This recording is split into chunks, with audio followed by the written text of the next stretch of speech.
नमस्कार मित्रांनो, लक्ष्मी निवास या मालिकेमध्ये आपण पाहणार आहोत की या ठिकाणी भावना आणि सिद्धिराज या ठिकाणी बोलत बसलेले असतात. त्यानंतर सिद्धिराज म्हणतो की माझ्यामुळे या ठिकाणी निलांबरी वहिनीला धक्का लागला आहे आणि त्या जिन्यावरून खाली पडले आहेत, असं त्या ठिकाणी तो स्वतःला दोष देत राहत असतो. त्यानंतर भावना मात्र त्याला सांत्वन घालत असते की म्हणते की तुमच्यामुळे काही नाही झालं, तुम्ही उगाच स्वतःला त्रास देत बसू नका. त्यानंतर सिद्धिराज म्हणतो की हे बघ ना, आदिराज आणि निलांबर वहिनीला अगोदरच मूळबाळ काही होत नव्हतं. इतक्या वर्षानंतर त्यांच्या आयुष्यामध्ये एक सुखाचे क्षण आलेलं होतं आणि ते पण आता माझ्यामुळे नाहीसे झाले आहेत, असं त्या ठिकाणी सिद्धिराज म्हणत असतो आणि म्हणतो की काय माहीत त्या जिन्यावरून माझा कसा काय धक्का लागला आणि त्या खाली पडल्या आहेत, असं त्या ठिकाणी स्वतःला दोष द्यायला लागतो. भावना म्हणते की सिद्धिराज भावनाला विचारतो की तू काय बघितलं आहेस का, माझ्यामुळे त्यांना धक्का लागला का आहे की नाही ते असं. तर त्यानंतर भावना म्हणते की नाही ओ, माझ्याकडं माझं तर जिन्यावरून खाली उतरण्याकडे लक्ष होतं आणि त्यावर मी साडी त्या ठिकाणी खोसत साडी हळूहळू मी पावलं टाकत होते, माझं तुमच्याकडे लक्षच नव्हतं, असं त्या ठिकाणी भावना सांगत असते. त्यानंतर सिद्धिराज म्हणतो की नाही नाही, निलांबर वहिनी ज्या पद्धतीने माझ्याकडे बघत होत्यात तसं त्यावरून तर असं लक्षात येतं की त्यांना वाटतं की मीच धक्का दिला आहे आणि त्या खाली पडलेल्या आहेत, आता त्यांच्या पोटामधलं तर मूल या ठिकाणी आता नाहीसं झालेलं आहे, असं त्या ठिकाणी सिद्धिराज स्वतःला दोष देत बसतो आणि नजरे आठवत असतो. भावना म्हणतं की हे बघा, तुम्ही असं नजर माझ्यापासून लपवू नका, तुम्ही काही वाईट कृत्य केलेलं नाही आणि तुमच्याकडून तुम्ही मुद्दामून व्हावं असं काही घडून आलेलं नाही. त्यानंतर सिद्धिराज म्हणतो की खूप वर्षानंतर त्यांच्या आयुष्यामध्ये हा सुखाचा क्षण माझ्यामुळे नाहीसा झालेला आहे, आता मी काय करू, मला काही समजेना झाले, असं त्या ठिकाणी सिद्धिराज स्वतःला दोष देत राहत असतो. इकडं निलंबरी तर खूप खुश असते आणि म्हणते की बरं झालं मी जिन्यावरून खाली पडले आहे आणि त्यानंतर त्या ठिकाणी माझं मूल मेले हे नाटक केलेलं आहे, असं त्या ठिकाणी ते या डॉक्टरना सांगत असते. ते डॉक्टर म्हणते की हे बघ, तू काय बरोबर केलेलं नाही, आज सकाळी तू तुझं स्वतःचं ॲब्रेशन करून घेतलंस आणि त्यानंतर आता सांगतेस की हे सर्व काही माझं मूल या ठिकाणी सिद्धिराजावरून या ठिकाणी ढकलून असं मेलेलं आहे, असं त्या ठिकाणी तुला दाखवण्याचा प्रयत्न करत आहेस तू, असं त्या ठिकाणी निलंबरीला ते म्हणत असतात. त्यानंतर निलंबरी म्हणते की कशी सर्वांना माझी ॲक्टिंग आवडली की नाही, फक्त तू काही पण बोलू नको, आता ॲक्टिंग कशी होती माझी हे सांग, असं त्या ठिकाणी ते डॉक्टरला विचारतात आणि म्हणतात की कसे सर्वजण या ठिकाणी नाराज झालेले होते आणि रडायला सुद्धा आलेले होते, असं त्या ठिकाणी निलांबरी म्हणत असते. मात्र डॉक्टर म्हणते की हे बघ, हे तू काय बरोबर केलेलं नाही आणि आता जे पण तुझे नाटकं आहेत ते थांबवितच आणि यानंतर स्वतःची काळजी घे, असं त्या ठिकाणी डॉक्टर ते त्यांना सांगत असतात आणि म्हणते की आता मी इथून निघून जाते, असं त्या ठिकाणी डॉक्टर तिथून निघून जातात. त्यानंतर निलंबरी म्हणते की आदिराज, तू माझ्या मुलाला आणि मला ॲक्सेप्ट केलं नाहीस, आता मी तुझी काय वाट लावते तू बघास, तुझी खोयर सोडत नाही आता मी तुला, आता या पुढे जे जे काही होईल त्याचा परत तुला भोगावं लागेल, असं त्या ठिकाणी ती आदिराजला बोलत असते. आता इकडे लक्ष्मी काकूच्या घराची वास्तुशांती असते. लक्ष्मी काकू आता देवासमोर प्रार्थना करतात आणि त्या ठिकाणी धूर करतात आणि सर्व घरामध्ये त्या धुराचा त्या ठिकाणी कापराचा वास हा येत असतो. त्यानंतर त्या ठिकाणून बाबा उठतात आणि म्हणतात की लक्ष्मी लक्ष्मी असा आवाज देत असतात. त्यानंतर बाबा उठल्यानंतर त्या ठिकाणी लक्ष्मी त्यांच्याजवळ जात असते आणि त्यांच्या हाताला लावते आणि म्हणते की हे बघ, आपल्या खूप दिवसाचं स्वप्न तुमचं स्वप्न घराचं बघून झालं आहे का झोपेमध्ये, असं त्या ठिकाणी ती बाबाला विचारते. बाबा म्हणते की हो हो, खूप चांगलं स्वप्न मला पडलेलं होतं, असं त्या ठिकाणी ते म्हणत असतात. त्यानंतर म्हणतात की आपल्या एवढ्या दिवसाचं स्वप्न आता आपल्याला शेवटी फळ भेटलेलं आहे आणि आता आपल्या घराची वास्तुशांती पण या ठिकाणी पूर्णपणे होणार आहेत, असं त्या ठिकाणी ते म्हणतात. आपल्या किती कष्टाने आणि मेहनतीने आपण आपलं घर उभारलेलं आहे, आता याचा मला खूपच आनंद होत आहे, असं ते म्हणत असतात. त्यानंतर लक्ष्मी म्हणते की हो ना, एवढ्या दिवसाचे आपले कष्ट हे आज फळाला आले आहे आणि आपल्या पाठीमागे देवाचा हात कायम राहणार आहे, असं त्या ठिकाणी ते म्हणत असतात. त्यानंतर त्या ठिकाणी ते म्हणतात आता तुमचे सर्व स्वप्न बघून झाले, तर आता घरामध्ये आवराआवरी करावी लागणार आहे, कारण की आता आपल्याला वास्तूची ही आता खऱ्यामध्ये आपल्याला वास्तू करायची आहे घराची, असं त्या ठिकाणी ते म्हणत असतात. त्यानंतर इकडे सिद्धिराजने तर स्वतःला खूप वाईट वाटून घेतलेलं असतं, कारण की निलंबरी वहिनीला त्या ठिकाणी शिड्यावरून सिद्धिराजने ढकलून दिलं असं त्यांना सिद्धिराजला वाटत असतं. मात्र त्या ठिकाणी भावना येते आणि भावना सिद्धिराजला म्हणते की हे बघा, तुम्ही काही वाईट वाटून घेऊ नका, तुम्ही आता खूपच या ठिकाणी स्वतःला वाईट वाटून घेत आहेत, असं त्या ठिकाणी भावना म्हणते. मात्र त्या ठिकाणी आदिराज येतो आणि आदिराज आल्यानंतर त्या ठिकाणी आदिराज म्हणतो की हे कशासाठी केलेलं आहे, असं त्या ठिकाणी सिद्धिराजला समजून सांगतो की अरे तुझी जी पण काही केली आहे त्यात काही चुकी नाही. मात्र त्या ठिकाणी आदिराज हे सिद्धिराजला समजावून सांगत असताना सिद्धिराज त्याचं काही ऐकत नाही आणि त्या ठिकाणाहून उठून लागतो. मात्र आदिराज स्वतःच्या मनात म्हणतो की अरे, ती निलंबरीच्या पोटामध्ये जे पण लेकरू होतं ते माझं नव्हतं, हे तुला आता मी कोण्या भाषेमध्ये सांगू आणि कसं सांगू हे मला कळेनासे झालं, ती निलंबरी खूप वाईट मुलगी आहे, असं त्या ठिकाणी तो तिला बोलत असतो. त्यानंतर त्या ठिकाणी आता हे सिद्धिराजला आदिराज कशा पद्धतीने सांगेल हे तर ते आता आदिराजला पण समजत नसतं. त्यानंतर त्या ठिकाणी भावना या सिद्धिराजला खूप समजवण्याचा प्रयत्न करते आणि म्हणते की तुम्हाला जे पण वाटत आहे आहे त्या ठिकाणी आता तुम्ही काही एवढं मनावर घेऊ नका, कारण की तुम्हाला माहीत आहे का, तुम्हाला तुमच्यावर विश्वास नसला तरी माझ्यावर विश्वास आहे की नाही आणि तुम्ही माझे सिद्धिराज असे वागूच शकत नाही याचा मला पूर्ण भरोसा आहे, असं त्या ठिकाणी भावना सांगत असते. मात्र सिद्धिराजला तर खूपच आता वाईट वाटायला लागतं. भावना म्हणते तुम्ही जर असं माऊस तोंड करून राहिला तर कसं वाटेल, आणि आज आपल्या आईबाबांकडे वास्तुशांतीचा कार्यक्रम आहे, आपल्याला तिथं बोलवलं आहे आणि तिथं जावंच लागणार आहे, असं त्या ठिकाणी ती बोलत असते. सिद्धिराज तरी पण तिला काहीशी बोलत नाही. त्यानंतर भावना म्हणते की आता तुम्हाला आमच्याबरोबर यायचं आहे, आपण जर त्या ठिकाणी जर नाही गेलो तर आईवडिलांना खूपच वाईट वाटेल. त्यानंतर सिद्धिराज म्हणतो की हां आपल्याला बिलकुल जायचं आहे. त्यानंतर त्या ठिकाणी आता भावना, सिद्धिराज आणि आदिराज आता या ठिकाणी आईवडिलांकडे वास्तुशांती असते त्या ठिकाणी निघालेले असतात. त्यानंतर आता इकडे लक्ष्मी काकूंच्या इथे या ठिकाणी जे पण वास्तुशांतीचं असते प्रोग्राम ते चालू झालेलं असते. सर्वजण त्या ठिकाणी आलेले असतात. सर्वजण आल्यानंतर त्या ठिकाणी सर्वजण बाहेर घराच्या उभे असतात आणि त्यानंतर त्या ठिकाणी लक्ष्मी निवास या घराची पाटी लावलेली असते. लक्ष्मी काकू आता सर्वांना म्हणतात की हे बघा लक्ष्मी निवास, आता या पाटीची खरी जागा जी पण ओरिजिनल होती ती या ठिकाणी लागलेली आहे, असं त्या ठिकाणी ते म्हणतात. आणि त्यानंतर सर्वजण आता घरामध्ये गृहप्रवेश करतात. त्यानंतर लक्ष्मी काकू जागोजागी हाताचे ठसे हे घरामध्ये त्या ठिकाणी उमटवतात. त्यानंतर त्या ठिकाणी सर्वजण पूजेला बसतात. पंडितजी म्हणतात की पूजा आता आपली समाप्त झाली आहे, आता आपण हवनाला सुरुवात करूया. त्यानंतर आता सर्वजण त्या ठिकाणी हवनाला सुरुवात झालेली असते. एक जाळ पेटवतात आणि त्यामध्ये आता घराचं हे हवन करत असतात. त्या एक हवन करत असताना त्या ठिकाणी आता जानू म्हणते की सिद्धिराजला काय झालं आहे, तो एवढा शांत का बसलेला आहे. त्यानंतर त्या ठिकाणी भावना म्हणते की काही नाही, तो आज थोडासा नर्वस आहे आणि त्या ठिकाणी काही झालेलं नाही, आताच आनंदी होता, असं त्या ठिकाणी ते सांगत असते. त्यानंतर जानू म्हणते की ठीक आहे. त्यानंतर या ठिकाणी लक्ष्मी काकूंची सर्व पूजा आटपल्यानंतर दुसऱ्या दिवशी त्यांच्या घरी गौरी येते आणि गौरी आल्यानंतर त्या ठिकाणी लक्ष्मी काकू म्हणतात की गौरी आत ये. त्यानंतर त्या ठिकाणी गौरी आल्यानंतर लक्ष्मी काकू विचारतात की का आई बाबा का आले नाही. त्यानंतर गौरी म्हणते की त्यांना काम होतं म्हणून ते आले नाहीत, असं त्या ठिकाणी सांगते. आणि गौरीने त्या डब्यामध्ये काहीतरी लक्ष्मी काकूंसाठी खाऊ आणलेला असतो. खाऊ आणल्यानंतर त्या ठिकाणी जानू पण येते आणि गौरीच्या हातातला ते डबा घेते आणि म्हणते की आईने तुमच्यासाठी हे पाठवलेलं आहे. त्यानंतर जानू आणि त्याचा भाऊ या ठिकाणी भांडणं करत असतात त्याच्यासाठी आणि लक्ष्मी काकू म्हणते हे बघ ना एड्यावानी लहान लेकरासारखं असंच एकमेकांशी भांडत राहतात. त्यानंतर त्या ठिकाणी लक्ष्मी काकू जानूला म्हणतात तू गौरी आली, गौरीला काय आता घरभर दाखवशील की नाही का, त्याच्यातच आड राहशील, असं त्या ठिकाणी ते म्हणत असतात. त्यानंतर या ठिकाणी आता लक्ष्मी काकूंच्या डोळ्यावर हात ठेवलेला असतं. त्यानंतर लक्ष्मी काकू म्हणते की कोण आलं आहे, असं त्या ठिकाणी 2-3 जणांची नावं घेते आणि म्हणते की शेवटी पमा तू आली असशील. त्यानंतर ते पमा म्हणते की तू बरोबर ओळखला आहेस, असं त्या ठिकाणी ते सांगतात. आणि त्यानंतर त्या ठिकाणी पमा म्हणते की मी तुमच्यासाठी काहीतरी आणलं आहे आणि घर तर तू काय भारी सजवलंस, असं त्या ठिकाणी ते म्हणत असतात. लक्ष्मी काकू म्हणते की हो का, तुला आवडलं, असं त्या ठिकाणी ते म्हणतात की हो. त्यानंतर त्या ठिकाणी पमा म्हणते की मी तुझ्यासाठी लाडू आणले आहेत, असं त्या ठिकाणी म्हणतात. त्यानंतर अरे हे काय आणायची गरज आहे, असं त्या ठिकाणी लक्ष्मी काकू त्यांना म्हणतात. आणि तू सरूला घेऊन आलीस हेच माझ्यासाठी खूप मोठं आहे, असं त्या ठिकाणी लक्ष्मी म्हणत असते. आणि त्यानंतर म्हणते की आता तुम्ही आज जाऊन बसा आणि सर्वप्रथम या ठिकाणी देवाला वंदन करून त्या ठिकाणी जाऊन बसा, असं त्या ठिकाणी लक्ष्मी काकू त्यांना सांगते. त्यानंतर पुन्हा इकडे लक्ष्मी काकूंकडे या ठिकाणी आलेले असतात. त्यानंतर त्या ठिकाणी एक माणूस आणि बाई आलेले असते. त्यानंतर लक्ष्मी काकू म्हणतात की ते म्हणतात हे लक्ष्मी काकूंचं घर हेच का. लक्ष्मी काकू म्हणतात नाही हे घर नाही. त्यानंतर ते म्हणतात की आपण चुकीच्या ॲड्रेसवर आलो काय. त्यानंतर लक्ष्मी काकू हसायला लागते आणि म्हणते की अरे तुम्ही बरोबर ॲड्रेसवर आले आहेत, आत या, असं त्या ठिकाणी ते सांगत असतात. आणि ते म्हणतात की मला स्वानंदीने पाठवलेलं आहे. त्यानंतर लक्ष्मी काकू म्हणते की हां मात्र तिला एक सांगा की ती का नाही येऊ शकली, असं त्या ठिकाणी ते तिला विचारतात. मात्र ती नाही आली तर त्या ठिकाणी ते म्हणतात की त्यांनी तुमच्यासाठी एक फ्रेम भेटवस्तू दिली आहे, मात्र ही आताच्या आता तुम्ही ओपन करून बघा, असं त्या ठिकाणी त्यांना सांगतात. मात्र लक्ष्मी काकू आता ती फ्रेम ओपन करतात आणि म्हणतात की खूप लक्ष्मीला त्या ठिकाणी स्वानंदीला सांगा की तिचं हे गिफ्ट आम्हाला खूप आवडलेलं आहे. आणि त्यानंतर त्यांना म्हणतात की आता तुम्ही आत बसून घ्या. त्यानंतर या ठिकाणी सावली पण आलेली असते आणि सावलीने पण या ठिकाणी लक्ष्मी काकूंसाठी एक गिफ्ट आणलेलं असतं. त्यानंतर सावलीला म्हणतात की याची काय गरज होती, तू आली तरी चाललं असतं, असं त्या ठिकाणी ते बोलत असतात. आता लक्ष्मी काकूला एक कोणतरी साडीचं गिफ्ट पाठवलेलं असतं. मात्र त्या ठिकाणी गिफ्ट कोण पाठवलं यावर ॲड्रेस नाव पण काही नसतो. आता ते दोघेही परेशान झालेले असतात की बाबा आणि लक्ष्मी काकू आता यांना गिफ्ट तर पाठवलं तर कोण पाठवलं आहे.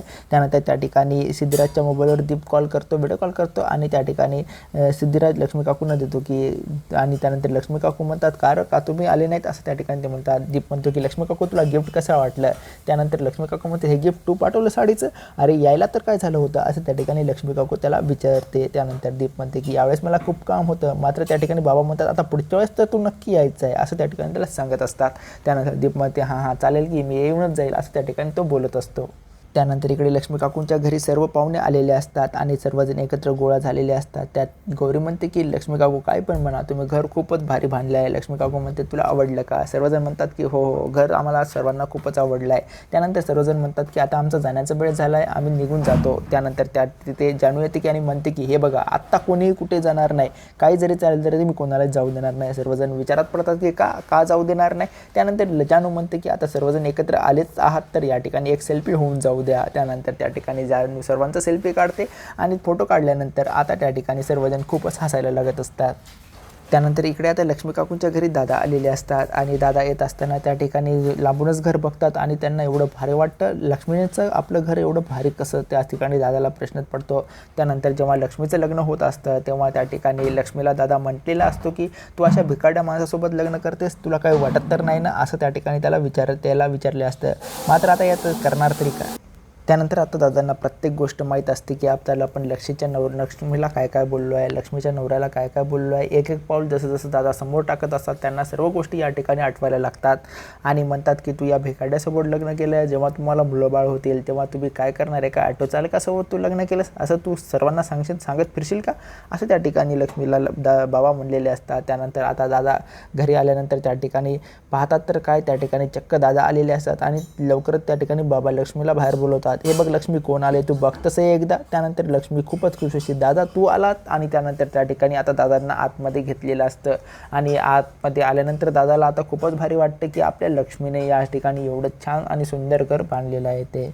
त्यानंतर आता सर्वांनी तिथे दादाला बसवलेलं असतं. त्यानंतर दादाला बसवल्यानंतर त्या ठिकाणी लक्ष्मी त्या ठिकाणाहून पेढा घेऊन येते आणि त्या ठिकाणी दादाला म्हणते की हे बघा दादा, इतके दिवसांचा आपला आता संघर्ष हा संपलेला आहे. 30 वर्षापासून तुम्ही आम्हाला नाहीसे बोलत आहेत, असं त्या ठिकाणी ते म्हणत होते. आता शेवटी या ठिकाणी आपलं घरी आनंदाला आलेलं आहे असं त्या ठिकाणी ती म्हणते आणि आता तुम्ही हे तोंड गोड करून घ्या. आणि त्या ठिकाणी दादाच्या तोंडामध्ये ती पेढा घालत असते. मात्र त्या ठिकाणी दादा तिचा हात पकडतो. हात पकडल्यानंतर आता त्या ठिकाणी लक्ष्मी म्हणते की सर्वांना वाटते की आता दादा काही पेढा खाणार नाहीत. मात्र शेवटी या ठिकाणी दादा तिच्या हातात हात धरतात आणि स्वतःच्या हातामध्ये पेढा घेऊन तिच्या हाताने पेढा तोंडामध्ये टाकत असतात. हे सर्व पाहून सर्वांना खूपच आनंद झालेला असतो की आता लक्ष्मी आणि दादा एकत्र आले आहेत असं त्या ठिकाणी सर्वांना वाटत असतं.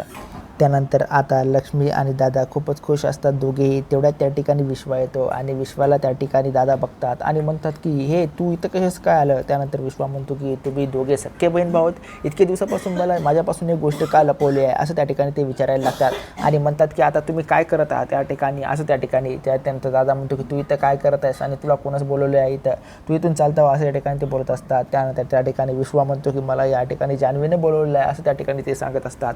त्यानंतर दादा म्हणतात की ही तनू म्हणून आपल्या घरामध्ये राहत होतेस आणि तुम्हाला इतके दिवसापासून माझ्या पोटातून लपवलेस असं त्या ठिकाणी तो म्हणत असतो. त्यानंतर त्या ठिकाणी आता दादा म्हणतात की या खोटारड्या मुलीसोबत तुझा संबंध कसं काय असं त्या ठिकाणी त्या विश्वाला विचारत असतात. त्यानंतर दादा सर्व सांगत असतात. मात्र त्या ठिकाणी सर्वजण या ठिकाणी जान्हवीची बाजू घेतात आणि म्हणतात की लक्ष्मी म्हणते की माझी ही जानू मुलगी आहे आणि या ठिकाणी ही काही खोटे नाटे आरोप करत नाहीस, ही सर्व काही बोलते ते खरं बोलते असं त्या ठिकाणी ते दादाला पटवून देत असतात. दादा म्हणतात की नाही, ही जेव्हा मला पहिल्यांदा भेटली होती तेव्हा हिला विचारलं होतं, तेव्हा हिनं सांगितलं होतं की मी अनाथ आहे, मला कोणीही नाही असं त्या ठिकाणी. आणि त्यानंतर ती अशा साह्याने माझ्यासोबत घरात घडली आणि आता माझ्या विश्वाला पण या ठिकाणी तिने वेडायला लावलं आहे असं त्या ठिकाणी दादा बोलत असतात. त्यानंतर आता त्या ठिकाणी जान्हवीला काय बोलावे हे सुचेनासे झालेले असते. त्यानंतर लक्ष्मी म्हणते की माझी मुलगी तशी नाही, तुम्ही जे पण आरोप लावतात ते सर्व काही चुकीचे आहेत असं त्या ठिकाणी ती दादाला समजून सांगते. त्यानंतर त्या ठिकाणी दादा मात्र काही ऐकूनच घेत नसतात. त्या म्हणते की तुझा मुलगा संतोष हे तर खोटारडा होता आहे आम्हाला माहीतच आहे, मात्र आता ही मुलगी पण तशीच निघाली असं त्या ठिकाणी ते दादा म्हणत असतात. मात्र त्या ठिकाणी आता लक्ष्मी काकूंना खूपच वाईट वाटते की दादा अशा पद्धतीने भडकत आहेत तर या दोघांवर. त्यानंतर त्या ठिकाणी लक्ष्मी काकू चिडून म्हणते की हे बघा तिचा स्मृतिभंग झाला आहे, म्हणजे तिला आता जे पण गोष्टी पुराण्या आठवतच नाहीत म्हणून तिने तुम्हाला तसं बोलून टाकलेलं आहे, मात्र तिला आता काहीच ते आठवण्याचं झालेलं आहे असं त्या ठिकाणी दादा बोलत असतात. मात्र त्या ठिकाणाहून लक्ष्मी आता जानू निघूनच जात असते. दादा जोरजोरात ओरडतात की तुला माझ्या या प्रश्नाची उत्तरं द्यावेच लागतील काही जरी झालं तरी असं त्या ठिकाणी तिला सांगत असतात.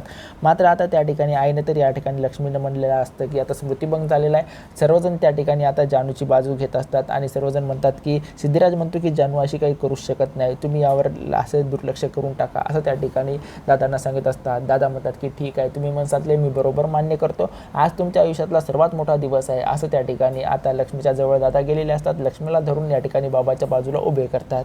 त्यानंतर त्या ठिकाणी दादा आता त्या दोघांनाही आजूबाजूला उभं करून त्या ठिकाणी बोलत असतात. श्रीनिवासराव, तुम्ही तुमचा शब्द हा खरा करून दाखवला आहे. तुम्ही खूप मेहनती आहेस आणि आता पण खूप मेहनत करता असं त्या ठिकाणी बोलता आणि म्हणतात की श्रीनिवासराव, मी तुम्हाला जे पण बोललो आहे त्याबद्दल मला माफ करा असं त्या ठिकाणी ते बोलत असतात आणि म्हणतात की मी जे पण तुम्हाला काय बोललो असेल ते माझ्या बहिणीच्या प्रेमापोटी बोललो आहे, असं ही माझ्याकडून चूक झाली असं त्या ठिकाणी ते सांगत असतात आणि आता हात जोडत असतात श्रीनिवासरावांना. त्यानंतर त्या ठिकाणी श्रीनिवासराव म्हणतात की आज हा आनंदाचा दिवस आहे आणि तुम्ही हे काय करत आहेत असं त्या ठिकाणी दादाला बोलत असतात.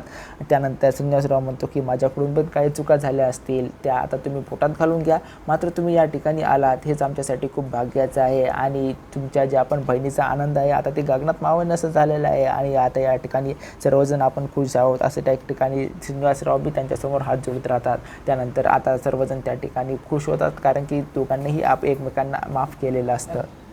त्यानंतर आता दादा या ठिकाणी आप्पांजवळ जातात आणि आप्पाला म्हणतात की आप्पा, तुम्हाला कसं वाटलं घर लक्ष्मीने बांधलेलं. या ठिकाणी आप्पाला विचारतात की आप्पा, तुम्ही आता खुश आहेत का. त्यानंतर आप्पा काय न बोलता त्यांच्या डोक्यावरून हात फिरवतात आणि मायेने हात फिरवत असताना हे सर्वजण पाहतात. त्यानंतर सर्वांना त्याचा आनंद झालेला असतो की आप्पा पण यामध्ये सहभागी झालेले आहेत आणि आप्पाने आता चक्क दादांच्या या ठिकाणी डोक्यावरून हात फिरवलेला असतो. त्यानंतर इकडे जयंत आणि जानू बोलत असतात. त्यानंतर जानू म्हणते की तू इथं कशासाठी आला आहेस, तू इथून चालता हो असं त्या ठिकाणी त्याला बोलत असतात. मात्र त्या ठिकाणी जयंत म्हणतं की का नको येऊ माझं, कारण की हे घर माझंच आहे असं त्या ठिकाणी तो जान्हवीला म्हणत असतो. जान्हवी म्हणते की कशाचं तुझं घर आहे, हे माझ्या आई वडिलांना बांधलेलं आहे. त्यानंतर जयंत म्हणतो की ते सर्व कागदपत्र खोटे होते आणि खरे कागदपत्र हे माझ्या नावावर आहेत आणि त्यामुळे हे घर माझ्या नावावर आहे असं त्या ठिकाणी तो सांगत असतो. आता आणि त्यानंतर त्या ठिकाणी त्याच्या मोबाईलमधला एक फोटो तिला दाखवतो. फोटो दाखवल्यानंतर ती म्हणते की हे काय आहे. त्यानंतर तो म्हणतो की हे बघ, तुझ्या आईवडिलांना आत्ता मी रस्त्यावर आणू शकतो काही पण न करता त्या ठिकाणी. त्यानंतर जान्हविका म्हणते की तू काही पण कर, आज मी सर्व सत्य तुझं सर्वांसमोर आणणारच आहे असं त्या मध्यावरती ठाम असते. ती म्हणते की हे बघ, तुझे बाबा ज्या कंपनीत काम करतात त्याचा मेन मिनिस्टर मी आहे आणि त्यांना कधी पण तत्काळ मी रस्त्यावर आणू शकतो. जान्हवी म्हणते की आम्ही भाड्याच्या घरात राहू नाही तर रस्त्यावर राहू, मात्र आता तुझं सत्यच मी सर्वांसमोर आणणारच आहे. त्यानंतर जयंत म्हणतो की तू काही पण कर, तू माझ्यासोबतच राहा, कारण की तू जर माझ्यासोबत राहिली तर तुमच्या घरचा सर्व परिवार या ठिकाणी सुखात राहील असं त्या ठिकाणी तो जान्हवीला बोलत असतो. मात्र जान्हवी त्याचं काही न ऐकून घेता त्या ठिकाणी रूमवरून बाहेर पडत असते. त्यानंतर इकडे सर्वच या ठिकाणी आनंदात नाचत असतात सैराट्या गाण्यावर. मात्र त्या ठिकाणी नाचत असताना भावना आणि सिद्धिराजला पण त्या ठिकाणी नाचण्यासाठी ते घेऊन जात असतात. मात्र त्या ठिकाणी ते दोघेही त्याला इन्कार करतात. त्यानंतर भावना म्हणते की अहो तुम्ही इथं बसा आणि मी पाणी पिऊन येते असं त्या ठिकाणी सांगत असते. मात्र सिद्धिराज आता खूपच या ठिकाणी सिद्धिराजचा चेहरा खुललेला असतो, कारण की या ठिकाणी लक्ष्मी काकूंच्या घरी आल्यानंतर त्याला आता खूप बरं वाटावंसं लागतं आणि तो ज्या आपण गोष्टी निलंबरी वहिनीसोबत झालेल्या असतात त्या विसरण्याचा प्रयत्न करत असतो. त्यानंतर इकडे आजी झोपलेली असताना आजी देवाला प्रार्थना करते की हे बघ, आजच माझ्या या ठिकाणी मुलीच्या आयुष्यामध्ये सुखाचे दिवस आलेले आहेत आणि ते सुखाचे दिवस असेच कायम ठेव असं त्या ठिकाणी म्हणत असतात. त्यानंतर मात्र बाहेर सर्वजण या ठिकाणी खूपच आनंदित असतात आणि नाचत असतात आणि त्यानंतर आई बाबा आलेले असतात आणि ते पण त्या ठिकाणी त्यांना पण सोबत घेऊन नाचत असतात आणि त्यानंतर घरामध्ये सर्वच आनंदाचं वातावरण असतं. मात्र या ठिकाणी जान्हवीने ठरवलं असतं की आज काही पण करून या ठिकाणी जयंत सत्य मी सर्वांसमोर आणणारच आहे. त्यानंतर त्या ठिकाणी बाहेर आल्यानंतर जान्हवी आता त्या ठिकाणी सर्वांना सांगण्याचा प्रयत्न करत असते की माझं कोणीतरी ऐका, मला तुम्हाला खूप महत्त्वाची गोष्ट बोलायची आहे. मात्र आईनं त्या आवाज खूप असल्यामुळे आई आणि बाबा तिचं काही ऐकत नाहीत आणि त्यानंतर तिला इग्नोर करण्याचा प्रयत्न करत असतात. त्यानंतर जान्हवी जोरातमध्ये चिरकून म्हणते की तुम्ही ऐकणार आहात की नाही काही असं त्या ठिकाणी. आणि त्यानंतर आई लवकर जाते आणि म्युझिकचा सर्व आवाज त्या ठिकाणाहून बंद करते. त्यानंतर आता साऊंडचा आवाज हा कमी केलेला असतो. कमी केल्यानंतर त्या ठिकाणी आता जान्हवी आई म्हणजे त्या ठिकाणी लक्ष्मी काकू आणि श्रीनिवासला सांगणार. तेवढ्यात त्या ठिकाणी आता इकडे जो पण जयंत आहे तो आजीच्या रूममध्ये गेलेला असतो. आजीच्या रूममध्ये गेल्यानंतर त्या ठिकाणी आता आजीला म्हणतो की हे सर्व तुझ्यामुळे काही घटना घडत आहेत आणि माझी जानू मला सोडून निघून जात आहे, ते पण केवळ तुझ्यामुळे. त्यानंतर त्या ठिकाणची उशी घेतो आणि आजीचं तोंड हे जोरजोरात दाबवायला लागतं. आजीचं जसंही तोंड दाबवायला लागतं की आता आजीला वाटतं की आता आपण याच्या तावडीतून कसं बसं सुटणार. त्यानंतर आजीचा आता श्वास या ठिकाणी घुटत असताना त्यानंतर त्या ठिकाणी जान्हवीचा भाऊ येतो आणि हे सर्व प्रकार बघतो की आता या ठिकाणी जयंत आजीचं तोंड हे दाबत असतो उशीच्या साह्याने. त्यानंतर तो तिला तिच्याजवळ जातो आणि त्या ठिकाणी त्या जयंतला त्या ठिकाणून हटवण्याचा प्रयत्न करत असतो. मात्र जयंत त्याला हिसका मार त्या ठिकाणाहून ढकलून देतो आणि आजीला आज काही पण करून मी मारूनच टाकणार असं त्या विचाराने तो आलेला असतो. मात्र तो मुका असल्या कारणाने तो जोरजोरात ओरडायला लागतो. मात्र त्याचा आवाज कुणाला काही ऐकू येत नाही. त्यानंतर त्या ठिकाणी लक्ष्मी काकूला वाटतं की आपला मुलगा ओरडत आहे. त्यानंतर लक्ष्मी काकू म्हणतात की इकडे काहीतरी घटना घडत आहेत. त्यानंतर त्या ठिकाणी आता जान्हवीचं बोलणं तिथून सोडून जातात आणि त्या ठिकाणी ते सर्वजण त्या ठिकाणी आजीच्या रूममध्ये जातात. तर चक्क या ठिकाणी जयंत आजीचं तोंड हे दाबलेलं असते. त्यानंतर सर्वजण त्या ठिकाणी आलेले असतात. आदिराज, भावना हे सर्वजण प्रकार बघतात. त्यानंतर त्या ठिकाणी त्या सर्वजण मिळून त्या ठिकाणी जयंतला हटवण्याचा प्रयत्न करत असतात आणि त्यानंतर जयंतला जसंही सर्वजण मिळून पकडतात आणि सोडून देतात. तर आजी या ठिकाणी वाचलेली असते. मात्र आजीला आता खूपच त्रास झालेला असतोय कारण की त्याचा श्वास आता घुटमळत असतो. त्यानंतर आता सर्वांसमोर प्रकरण उघडलेलं असतं की हे जयंतने काय केलेलं आहे. त्यानंतर जयंत स्वतःला पश्चाताप करत बसतो की माझ्या काही लक्षात राहत नाही असं एडेचाळे करण्याचा प्रयत्न करत असतो आणि म्हणतो की मी आता काही लक्षात राहत नाही, मी विसरण्याचा प्रयत्न केलेला आहे, मी काय केलं आहे आता, आजीचं गळ्या दाबलं आहे असं त्या ठिकाणी त्याला वाटायला लागतं. मात्र त्याने ही घटना केलेली असते. आता ही घटना केलेली असल्यामुळे ते स्वतःला पश्चाताप करण्याचा प्रयत्न करत असतो. मात्र जान्हवी म्हणते की हे तुझे खोटे नाटे आरोप तू आता बंद कर आणि तू काय केलं आहेस हे तुला समजत तरी आहे का, आज काही जरी झालं तरी तुझं सत्य मी या ठिकाणी सगळ्यांसमोर आणणारच आहे असं ती बोलत असते आणि त्याला फरफडत समोरच्या खोलीमध्ये घेऊन जाते आणि त्या ठिकाणून हिसका मारून त्याला ढकलून देते आणि म्हणते की हे बघ आता तुझ्या पापाचा घडा भरलेला आहे, तू सर्वांना या ठिकाणी वेठीस धरलेला आहे, त्रास दिलेला आहे, आता तुझा एक एक कारनामा मी या ठिकाणी सर्वांसमोर काढणारच आहे. मात्र घरच्यांना सर्वांना वाटते की या जयंतनं अशी काय हरकत केली आहे. जयंतनं चक्क तर आजीला आता मारण्याचा प्रयत्न केलेला आहे. मात्र यापर्यंत ज्या पण घटना घडलेल्या आहेत त्या जयंतमुळे घडलेल्या आहेत असं त्या ठिकाणी त्याला वाटलं लागतं. आता जान्हवी प्रत्येक सत्य हे जयंतचं काढणार आहे आणि हे सर्व सत्य ऐकून आता घरच्यांच्या भावना कशा पद्धतीने दुखवतील आणि जयंतच या मागचा सर्व कारस्थानी आहे हे सर्वांना कळेल आणि आपल्या जान्हवीला तर जयंतमुळे खूप त्रास होता हे आता घरच्यांना सर्वांना समजेल. तर जान्हवी आता जयंतचं सत्य काय काय सांगेल हे आपण उद्याच्या भागामध्ये पाहणार आहोत. अशाच प्रकारचे नवनवीन व्हिडिओ पाहण्यासाठी आमच्या चॅनलला सबस्क्राईब करा. व्हिडिओ आवडल्यास व्हिडिओला लाईक आणि शेअर जरूर करा.